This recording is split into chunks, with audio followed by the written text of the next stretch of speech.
Good evening. Dozens of campaigners have tonight gathered at Stafford's County Hospital to mark the closure of its children's ward this weekend. Patients needing to stay overnight will now be treated at the Royal Stoke Hospital instead. Our reporter Sian Greschek is in Stafford for us tonight. Sian, tell us the latest.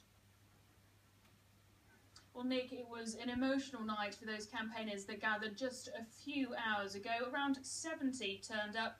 They were all full of frustration and disappointment. They came to say thank you and goodbye. Campaigners gathered here feeling disappointed and angry that despite their protests, the 30-bed children's ward here will close this weekend and move to the Royal Stoke University Hospital. We're already hearing tragic stories of babies having to be born on the A34, the M6, and I'm just wondering when it's going to be when a young one pays the ultimate price. When your child's sick, the last thing you want to do is to have to worry about travelling, especially if you've got other children at home or elderly parents or whatever else as well that's going on. It just means life gets more tricky. The University Hospital of North Midlands NHS Trust says the new centre at the Royal Stoke Hospital will be the best place for children who need overnight care, as they'll benefit from a wider clinical team who care for large groups of patients. The children's ward is the latest service to move out of Stafford following maternity and emergency surgery, and overnight A&E services have been closed here since 2011.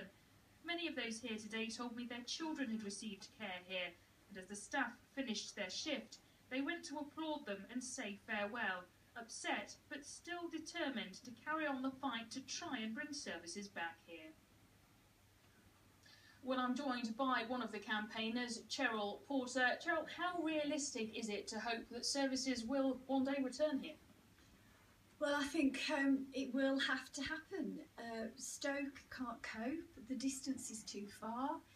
We are now, we've lost children's today, and that is just absolutely devastating for all families here in Stafford. But do you have enough support? I mean, we saw last week when the National Action Health Party failed to get 2,000 votes here. Is support ebbing away? Do you think people in Stafford have just come to accept that these services are gone? No, I don't. We stood for the council support Stafford group.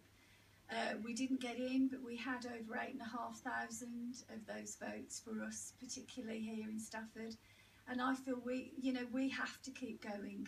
We can't give up. These services are important for this town and are needed. How much pressure will you be putting on the Health Secretary, who of course came here 10 days before the general election, saying that overnight A&E coverage here would return at some point? Well, we won't stop the pressure. He did come here before the election. He said that he would reinstate A&E, and now we have to follow that pledge and keep going to the bitter end. All right, Cheryl, thank you very much indeed for joining us live this evening. So, Nick, a strong message here from campaigners that the fight continues. Sian, thank you. And there's much more of that on this week's Sunday Politics. That's at 11 o'clock on Sunday here on BBC One.